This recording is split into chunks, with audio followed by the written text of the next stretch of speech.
We all work extremely hard at the front end to make that sale and get the customer in the door, but it's equally, if not more important, that you provide excellent customer service to retain those clients. In this video, I'm gonna drop 5 tips on providing exceptional customer service. Look, insurance sucks. I'll just make it suck less.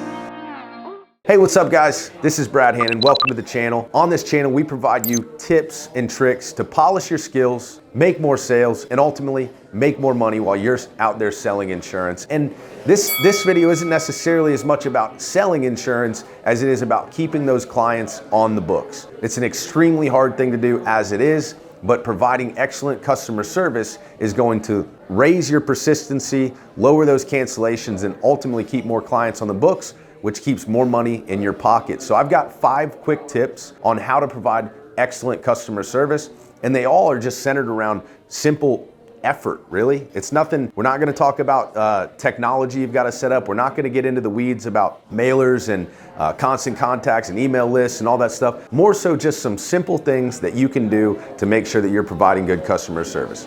The first is very obvious. It's listening and understanding your client's initial needs. You know, we all have our favorite plans to sell or the plans that we lean to. Even if you're a broker selling everything, you definitely have your favorites. Maybe it's because of the ease of the application, maybe it's because the commission level you're at. But ultimately, we've got to be able to listen to our clients and understand their needs and meet those needs if we want to keep clients on the books. Number 2, and believe it or not, this is probably where I get more complaints on other agents and things than anywhere else, and it's super avoidable. I'm guilty of it too at times. We all get busy, but responding to their questions and concerns in a timely manner is gonna easily keep more clients on the books because it's gonna lead to less frustration.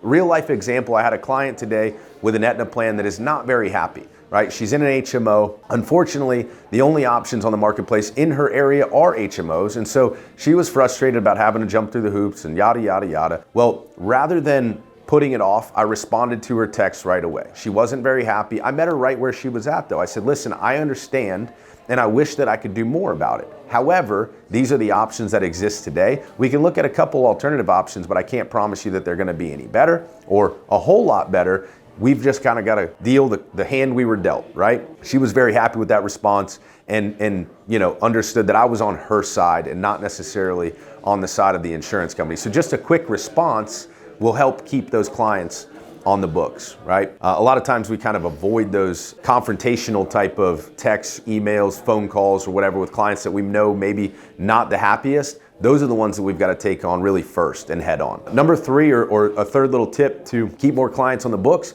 is to provide clear and concise information about your products and services that you're selling. You know, I oftentimes remind clients that, hey, I don't necessarily care that you know what exactly you have, but I want you to know why you have it. So I'm gonna provide you some clear and concise information on why this plan is a good fit for you based on my listening and understanding your needs, right? The first point we talked about. So having them understand that's not necessarily all of the benefits line by line, because they can always reach out to you for that. It's important that they understand why they have the coverage that they have. Hey, listen, this isn't the Cadillac plan by any means, but we looked at those Cadillac plans. You were looking at about $2,000 a month. That's why we're not going with that option, just a reminder, right? So letting them know why they have what they have is just as important as letting them know what they have. Number 4 is value-added services, right? Being able to offer them some ancillary and supplemental products will always lead to a higher retention, right? The more products a client has through you, the more likely they are to stay a client, right? It's a lot harder to cancel 3 plans than it is to cancel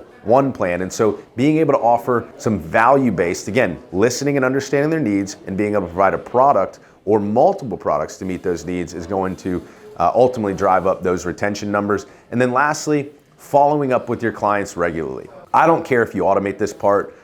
You can email, you know, you can have automated emails quarterly, monthly, you can have a newsletter, you can physically check in, or you can hire somebody to do it, but you've got to be able to follow up with your clients, right? And if you can't, you've got to have somebody in your organization or something, some piece of technology in your organization that is following up with your clients to offer any kind of support, answer any questions. And like the other point that we talked about with confrontational messages, or, you know, not dealing with those clients that maybe aren't happy, it's super important that we offer support when it's needed, and we're always there for the client when needed if we want to maintain that client. If you don't want to maintain that client, I've been there too. You can always fire a client, that's okay as well. You know, we don't want to retain them all. 90% would be great, 95% would be great.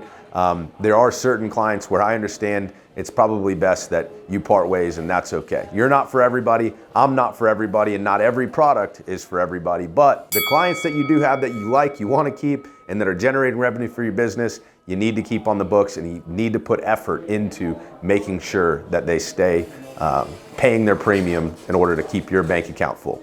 I'm a health insurance hustler, Bradley Hannon's the name. I'm here to teach these agents how to play the game. I'm a health insurance hustler, one thing you should know about me. I'm a health insurance hustler.